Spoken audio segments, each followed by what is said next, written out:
প্রিয় বন্ধুরা, এবার উঠে আসছে অত্যন্ত তাৎপর্যপূর্ণ একটি ব্রেকিং নিউজ। নতুন নিয়োগের প্রসঙ্গ এলো।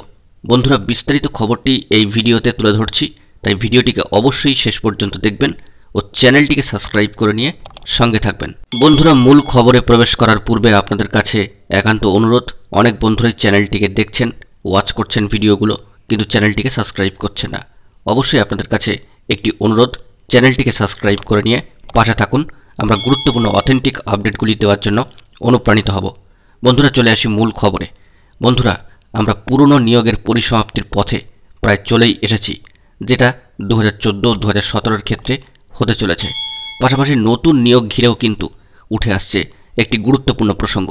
এই ভিডিওতে সেই খবরের বিস্তারিত থাকছে।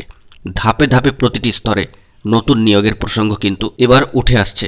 কারণ আগেই ঘোষিত, অর্থাৎ গত বছর অক্টোবর মাসে ঘোষিত প্রাথমিক স্কুলে প্রায় 11,765টি শূন্য পদে সহকারী শিক্ষক নিয়োগের প্রক্রিয়া ইতিমধ্যেই চলছে এবং তা প্রায় শেষের পথে বলা যেতে পারে।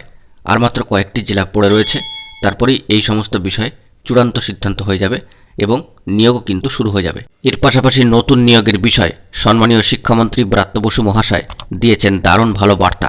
প্রধান শিক্ষক, উচ্চ প্রাথমিক বা আপার প্রাইমারি, নবম দশম এবং একাদশ দ্বাদশ মিলিয়ে নতুন করে স্কুলে প্রায় 22,000 শূন্য পদে শিক্ষক নিয়োগের ঘোষণা আগেই করেছিলেন সম্মানীয় শিক্ষামন্ত্রী এবং তখনই জানিয়ে দিয়েছিলেন যে নতুন করে নিয়োগ প্রক্রিয়া শুরু করার আগে নিয়োগ বিধিতে বেশ কিছু রদবদল করা হবে এবং সেটি কিন্তু হতে চলেছে।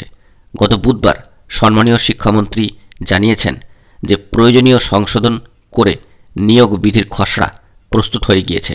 অর্থাৎ এই কাজ কিন্তু খুব চূড়ান্ত গতিতে হয়ে চলেছে এবং নিয়োগের ক্ষেত্রে এটি যে একটি ইতিবাচক দিক বহন করে আনছে তা কিন্তু আমরা বুঝতেই পারছি।